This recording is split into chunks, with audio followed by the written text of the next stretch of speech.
Welcome back. Let's set up the Canon 60D, but really it can pretty much be any Canon DSLR with manual audio settings.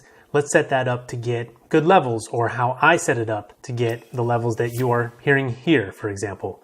So if we just go into our menu, go to the sound recording options, make sure that it's set to manual mode, and then scroll down one to the actual levels.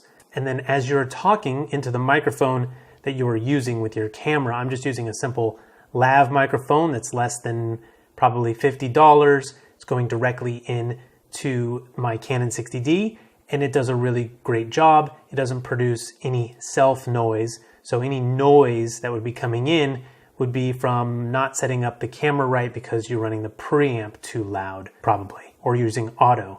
So go in, turn the sound settings all the way down, and as you come up, you start to click through the audio levels, and you can see they're sort of marked off in quarter marks from 0 to 100%. And get up to where you start to see your audio meter hit that -12 mark. Now for me, that setting is going to end up right at the first quarter mark. 25% is where I'm going to set it. And this is probably a little hotter than ideal for the Canon preamp. It can get a little noisy, but at this point, it's not going to create enough noise that it's going to cause a problem in my audio. I can remove a little of that in post-production if I need to, but even if I didn't, I would still have great sounding audio. So if you have a microphone that allows you to not really go past that first quarter mark, then you have a good microphone that is sensitive enough, and hopefully it's not producing any of its own noise like I mentioned up front. And then obviously you're going to bring up the level in post-production. And that is one of the keys. We want that good signal to noise ratio.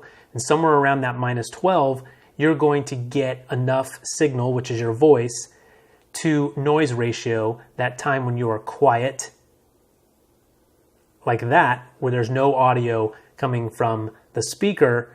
The separation between voice and background noise is enough that you're not going to hear it when the person is speaking.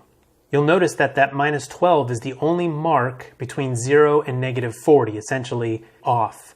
And you see that -12, and it even has a green mark underneath it. This is there for a very specific reason, because that's what they're showing you is sort of the optimal level to have your audio meter sort of hovering around. A little below it, a little above it, somewhere in the average around that -12. Now I actually like to get my meters up and right at that -12, or even a little bit above. It really depends on what you're recording.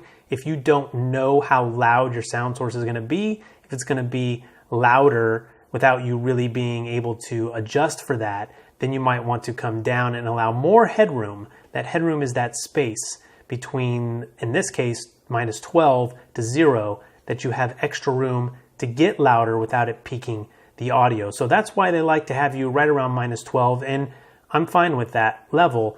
I aim to be a little above it, so you're seeing some of the meter turn yellow when you are talking normally. So talk normal into your mic, adjust this setting, get to where it's about -12 into that yellow, and you'll have good audio from your Canon 60D, your Canon 70D, T5i, whichever Canon you have that gives you manual audio controls. All right, ask your questions in the comments. All the gear is linked in the description. I'll see you next time.